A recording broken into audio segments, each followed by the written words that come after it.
welcome to another video. Before we get into the chilling story, I ask you to please subscribe to our channel. It helps us to bring more and more stories for you every day. Thank you for attention. Now let's proceed to the event. It was just supposed to be a routine trip. 17-year-old Leah was heading out of state to visit her aunt for a weekend. The Greyhound bus was old but dependable, and she had taken it many times before without incident. This time, however, felt different. The moment she stepped on board, there was something off in the air. Leah shrugged it off as nerves. After all, it was a long journey, and she had packed lightly, eager to escape the routine of her hometown. The trip started out uneventful, with the bus rolling along winding highways as the afternoon sun sank behind the hills. Leah had brought along a book, but the rhythmic motion of the bus soon lulled her into a light sleep. Passengers chatted quietly among themselves, the driver focused on the road, and the sound of tires on pavement was a comforting background noise. As the hours passed, night fell. The bus was dimly lit by the soft glow of overhead lights, and Leah's eyelids grew heavier until she drifted into a deep sleep. She didn't dream, but the longer she slept, the more cold, unsettling feeling began to seep into her consciousness. It was subtle at first, like a cold draft that crept across her skin, pulling her deeper into discomfort. Then, without warning, she jolted awake. The bus was completely still, the engine silent. Leah blinked, trying to clear the fog of sleep from her mind. It was pitch black outside, not a single light to be seen through the windows. She sat up straighter, her breath hitching. Something was wrong. The quiet was suffocating. She glanced around the bus. At first, it seemed normal, rows of seats, a few passengers sleeping or sitting quietly. But something about the silence gnawed at her. Where was the hum of the engine? Where was the sound of tires rolling against the asphalt? Leah's eyes darted to the window. Outside, there was nothing, just an endless expanse of darkness. No streetlights, no stars, no moon. She swallowed hard, her pulse quickening as she realized she couldn't even see the road. Just blackness. Slowly, she turned her attention back to the passengers. The seat in front of her was empty, and she could see 2 or 3 heads further up the aisle. But there was something off. Leah squinted in the dim light, trying to make sense of it. One of the passengers was sitting unnaturally still, their head tilted at an odd angle, facing the aisle. Leah's heart skipped a beat. There was no face. The smooth, featureless expanse where the person's face should have been was wrong, impossibly wrong. Leah blinked hard, thinking it was a trick of her eyes or the dim light. But no matter how many times she blinked, it didn't change. She gasped, instinctively drawing back into her seat, her heart pounding in her chest.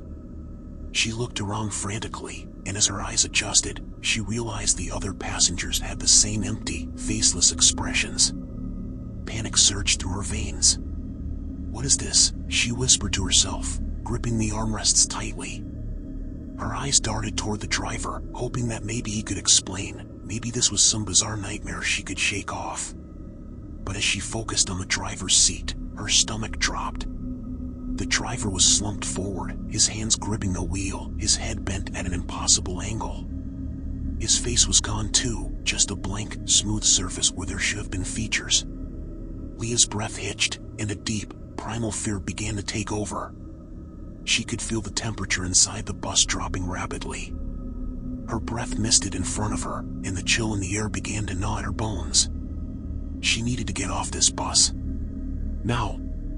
Her hands shook as she reached for her phone, but the screen remained black, no matter how many times she pressed the button. No signal, no battery, no escape. The oppressive quiet made her feel like she was underwater, suffocating. Leah stood up, shaky on her feet, and started moving down the aisle. Her only thought was to find an exit, to wake up from this nightmare.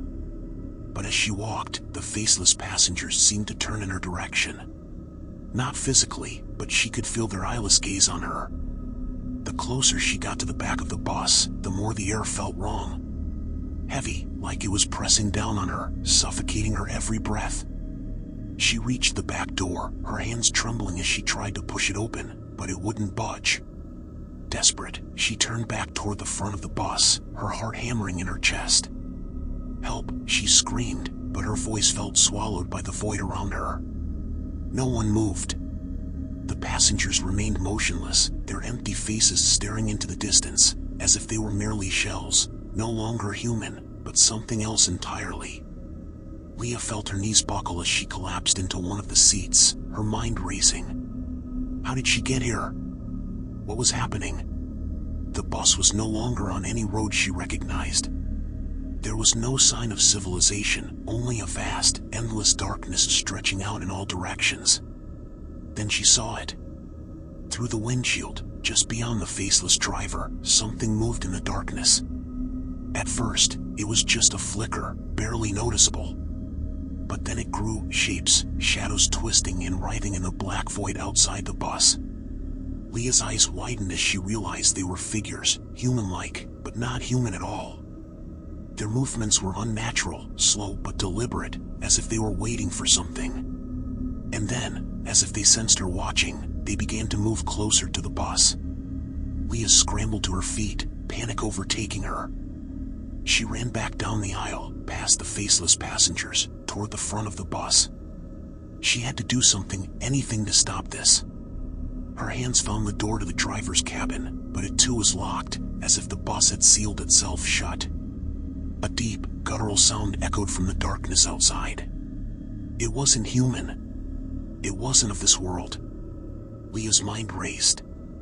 Was this some kind of purgatory? Was she already dead? She had heard stories, tales of buses that crossed over into the afterlife, but she had never believed them. But now, standing on this cursed bus, with faceless passengers and creatures moving through the darkness, she wasn't so sure anymore. Suddenly, the bus lurched forward. Leah was thrown against the seat, her head smacking the window as the vehicle picked up speed. The driver's hands twitched, his featureless face still turned toward the road, if there even was a road. The dark figures outside moved faster now, keeping pace with the bus, their twisted forms barely visible in the void. Leah's breaths came in ragged gasps. She needed to escape, but there was nowhere to go. The bus was barreling towards something she couldn't see, but she could feel its presence growing, like a black hole pulling her in. The cold seeped deeper into her bones, and her vision began to blur as the bus picked up speed, hurtling toward its unknown destination. And then, just as the pressure became unbearable, the bus stopped. Everything was still. Leah dared to open her eyes, her heart pounding in her chest. The faceless driver sat motionless, the passengers remained in their seats, and the darkness outside was absolute. But she wasn't alone.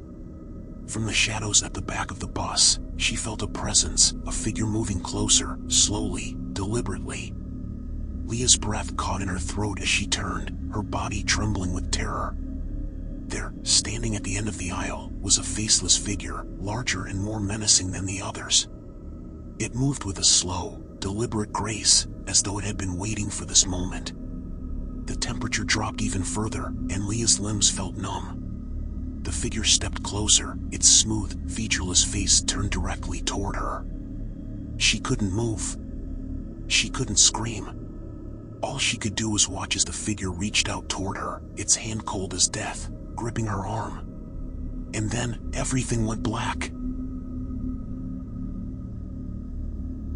If you enjoyed listening to the story and wish to get more and more brought to you, make sure you subscribe and hit the bell to be notified when we release new videos.